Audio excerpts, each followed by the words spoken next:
In this tutorial, I'll show you how to create subtitles in CapCut on PC, step by step. First, open CapCut and tap New Project. Select your video and tap Add to import it into the timeline.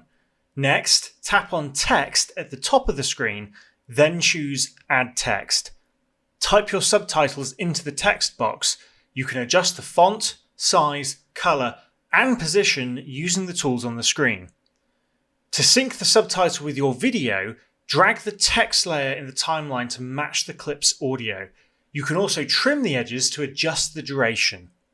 To add more subtitles, tap the text button again or duplicate the existing layer and update the content. Once you've added all your subtitles, preview your video to ensure the timing is perfect. When you're happy, tap the export button to save your video.